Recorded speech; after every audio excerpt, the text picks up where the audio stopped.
Good morning, my magnificent mathematicians. I am so excited to be with you this morning.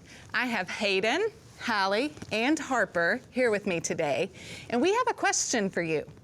What do you think a mathematician looks like? I think a lot of us think that mathematicians look a certain way, or that they're a certain kind of person. Have you ever heard someone say, "I'm just not a math person"?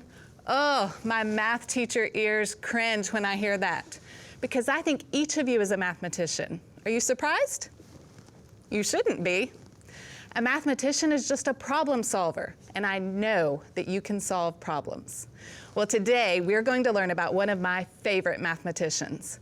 She is so incredible that they even made a movie about her. Her name is Katherine Johnson. Katherine started high school when she was 10 years old. That's right.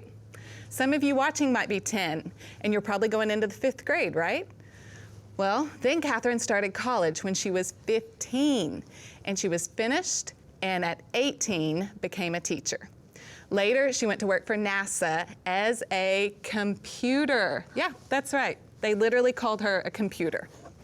NASA is one of the coolest places ever. NASA is in charge of sending people and rockets to space. And guess what?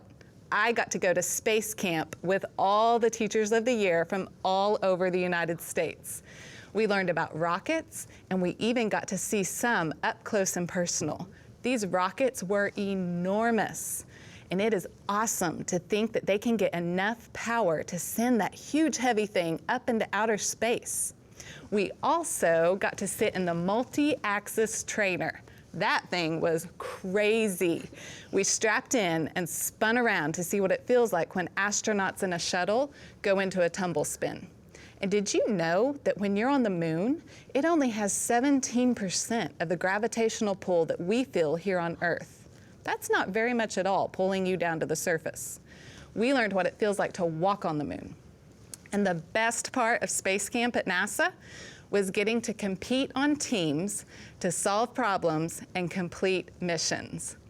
I cannot imagine getting to work at NASA, but Katherine Johnson did, and she made a big impact. She was one of the first women to be included in important meetings that only men had been invited to before. And she was a huge part of sending an astronaut to the moon. She used all the geometry she had learned to make sure the astronauts could go to the moon and come back home safely. And I still can't believe that her job at NASA was to be a computer. So the next time that you think about what a computer looks like, I want you to picture Katherine Johnson. And the next time you think about what you want to be when you grow up, consider working at NASA. I've read about lots of other mathematicians who have solved big problems and accomplished great things. Some of them became famous, but others didn't. They haven't become famous for solving a problem yet.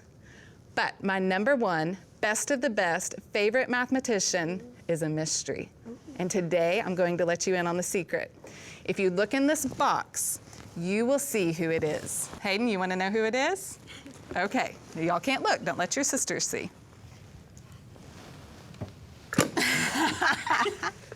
Hallie, do you want to see who my favorite mathematician is? Yes.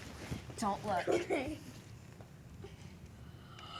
Oh, that makes sense. Harper, here's my favorite mathematician. Look in the box.